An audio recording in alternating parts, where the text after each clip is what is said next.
ऐसा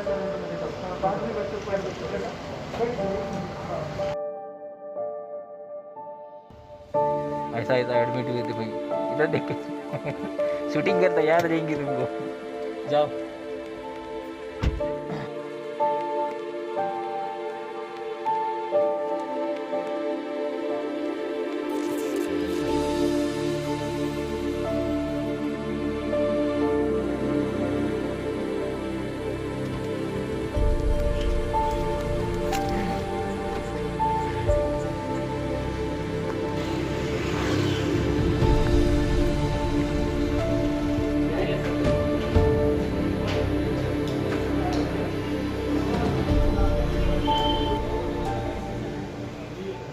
अभी कुछ भी नहीं लग रहा, नॉर्मल लग रहा है, अभी नॉर्मल लग रहा है। बैठ जाओ। हाँ जैसे बोलती जयसवाल JAISWAL 40,000 रुपये करून द्या सर.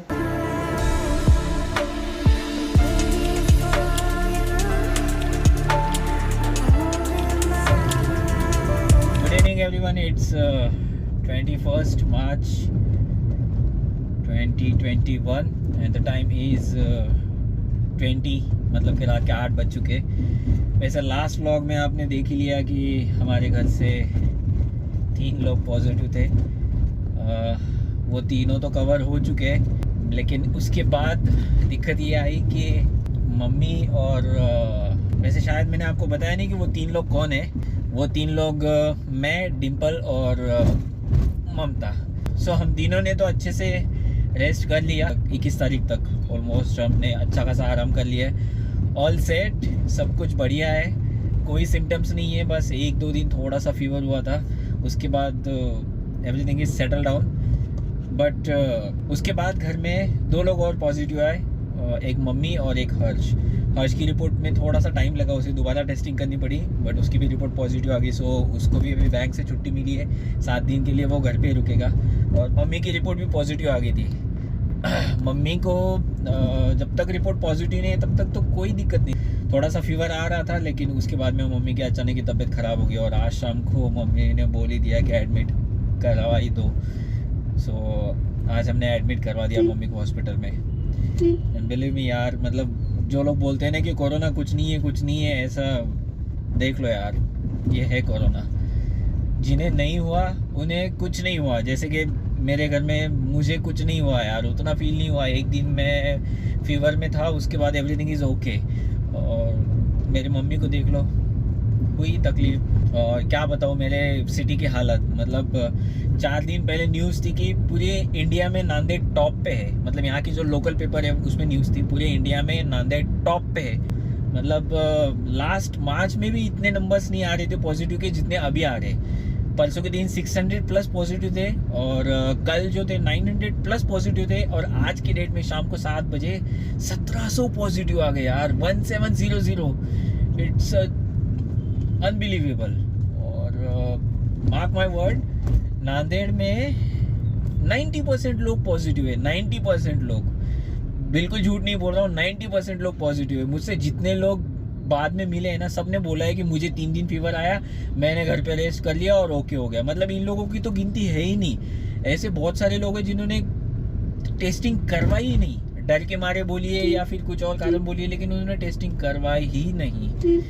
खैर छोड़ो यार, मेरी ऐसी बात करने की इच्छा भी नहीं है। अभी मैं जा रहा हूँ मम्मी को टिफ़िन देने के लिए। मम्मी को एडमिट तो करवा दिया है, अब वहाँ पे रुकने का तो कोई चांस है नहीं। फिर भी इतना माहौल स्ट्रिक्ट नहीं था जितना लास्ट ईयर था। एक तो डर मुझे इसलिए भी नहीं लग रहा था क्योंकि ऑलरेडी मैं पॉजिटिव हो चुका था, तो अब क्या बचेगा यार। अब मतलब कोविड पेशेंट के पास में भी जाऊँगा तो उतना डर नहीं लग रहा था। मम्मी को टिफ़िन दे दूँगा, एक आधा घंटा बाहर वेट करूँगा, अगर कुछ काम वाम है, कुछ मेडिसिन वगैरह लानी है तो वो दिलवा दूँगा। उसके बाद फिर रिटर्न घर पे, फिर सुबह में जाएंगे वापस मम्मी के पास।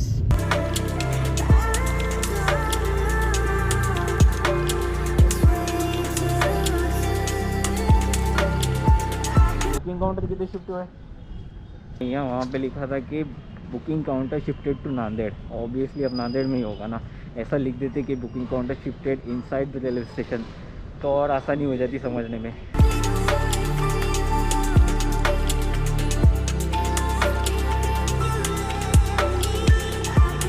बहुत ही चीटिंग हो गई यार। मैं इतनी देर से इस वाले लाइन में खड़ा था और ये वाला नया काउंटर स्टार्ट हो गया। मतलब ये तो पूरी नाइंसाफ़ी है मेरे साथ। कैंसिल है, कैंसिल हो चुका है। 1360 में से 1120 रुपये रिटर्न आ गए, मतलब बाकी कैंसलेशन चार्ज। और 30 मिनट के बाद मेरा नंबर आया। बहुत दिनों बाद रेलवे स्टेशन आया हूँ। सोशल डिस्टेंस कुछ नहीं, बेकार एकदम। इसी वजह से तो कोरोना इतना फैलता है यार। बाकी नांदेड़ के स्टेशन का इंटीरियर है ना, एक नंबर सच में। ये वाला देख लो, पीछे वाला।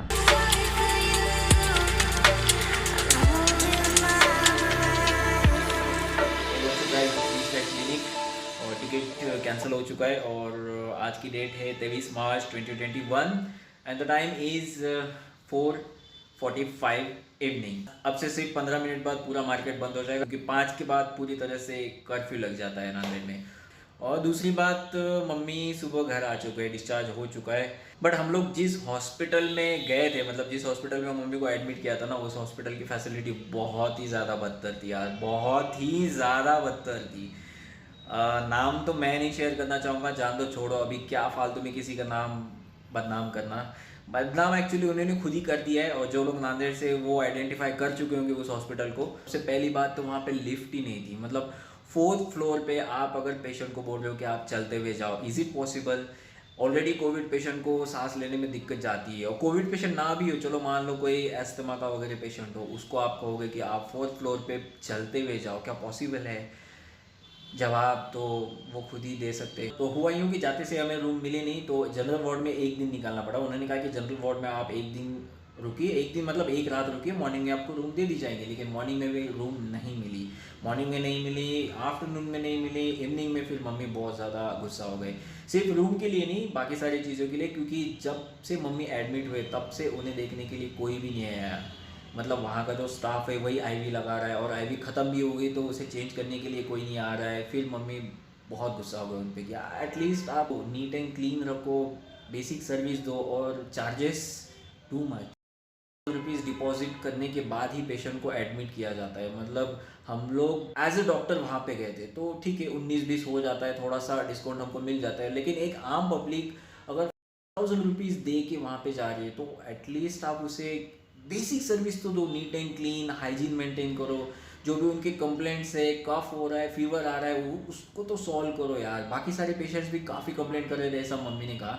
और जब मम्मी उनके ऊपर बहुत गुस्सा हो गए तब जाके कहा उन्होंने रूम शिफ्ट कर दी। और उस रूम में भी इतनी भयानक गंदगी थी, लिटरली मैं अंदर गया, मैंने कहा नहीं यार, मैं अब अंदर जाके चेक करूँगा कि क्या सिचुएशन है। मैं अंदर गया तो वो जो स्पेशल रूम थी ना, वहाँ खाना गिरा हुआ था।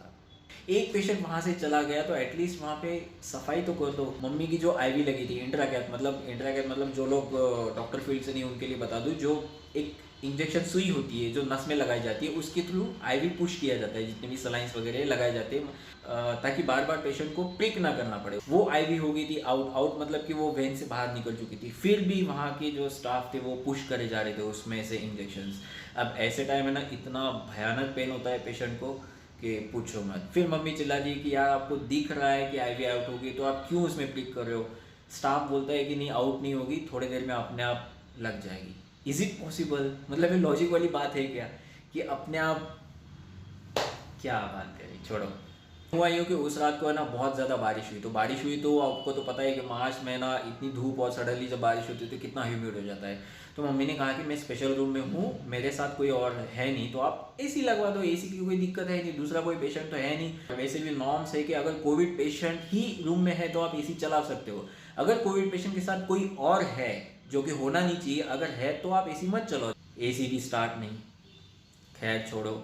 सेकंड डे मॉर्निंग में मम्मी का फ़ोन आएगा कि मुझे यहाँ पे रुकना नहीं है, मुझे यहाँ से ले चलो, मेरी भी तबीयत भी अभी ठीक लग रही है। फिर हम लोग वहाँ पे गए तो वहाँ के जो मेन डॉक्टर्स थे वो दोनों वहाँ पे आ गए, हस्बैंड वाइफ वहाँ पे आ गए। उन्होंने हमको बोला कि खैर ठीक है, जाने दो, आप सेटिस्फाइड नहीं हो तो ऑल दैट ब्ला ब्ला ब्ला, थोड़ी सी बातें हुई। और उसके बाद तो वो बड़े थे इसलिए मैंने कुछ बोला नहीं स्टार्टिंग में। मे भी बड़े होंगे या मेरे ही एज के होंगे, ऑब्वियसली अब मैं थोड़ा सा यंग दिखता हूँ, हैंडसम दिखता हूँ, तो बाकी सारे लोग हैं ना इस उम्र में गंजे हो जाते, तो मैंने कुछ उनको बोला नहीं। लेकिन जैसे ही मम्मी ने सब्जेक्ट निकाला कि यहाँ पे एसी भी नहीं है, तो डॉक्टर साहब बोलते हैं कि एसी का नॉर्म्स नहीं है कोविड पेशेंट के लिए। अगर बाजू वाले बेड पे, मतलब वहाँ पे 2 बेड थे उस स्पेशल रूम में, अगर बाजू वाले बेड पे कोई दूसरा पेशेंट आता है तो उसको कोविड इन्फेक्शन होने का चांस है। At that time I was totally shocked. मैंने कहा अब तो मुझे बोलना ही पड़ेगा। मैंने कहा सर आप कैसी बातें कर रहे हो, एक कोविड पेशेंट के बाजू में आप दूसरा पेशेंट कैसे रख सकते हो? अगर आप बात कर रहे हो कि एसी अलाउड नहीं है कोविड पेशेंट के लिए, तो ये भी तो नॉर्म्स है कि कोविड पेशेंट जहाँ एडमिट है वहाँ कोई और पेशेंट एडमिट नहीं होना चाहिए। आप इतना बेसिक नॉलेज तो रखो यार। मतलब आप कोविड पेशेंट के बाजू में दूसरा पेशेंट एडमिट करोगे और उसे 100% कोविड फ्री में दिलवा दोगे, ये क्या बात हुई? तब उनको थोड़े से लाइट लगे कि हाँ उन्होंने कुछ गलत कहा है। फिर बोलते कि हमारे पास स्टाफ थोड़ा सा कम है, फिलहाल स्टाफ भी बीमार पड़ रहा है। यार आप इतनी सारी पेमेंट ले रहे हो तो स्टाफ बढ़ाओ। अगर आपसे मैनेज नहीं होता यार, क्योंकि आप है ना कोई बिजनेस नहीं कर रहे हो एज ए डॉक्टर, आप किसी चीज़ को सेल नहीं कर रहे हो, आप किसी की ज़िंदगी से वहाँ पे खिलवाड़ कर रहे हो। आप उनकी ज़िंदगी, एक डॉक्टर होना मतलब कि उनकी जो तकलीफ़ है उसे ट्रीट करना। खैर छोड़िए, अब आप ये वो सोचोगे कि मैं डॉक्टर होते हुए भी दूसरे डॉक्टर के बारे में इतना बोल रहा हूँ। यहाँ बोल रहा हूँ क्योंकि यार सर्विस देना आपका काम है और आप भी चुप मत रहो। हमेशा याद रखो, जब मम्मी बात कर रही थी ना तब बाकी लोग भी चिल्लाने लगे।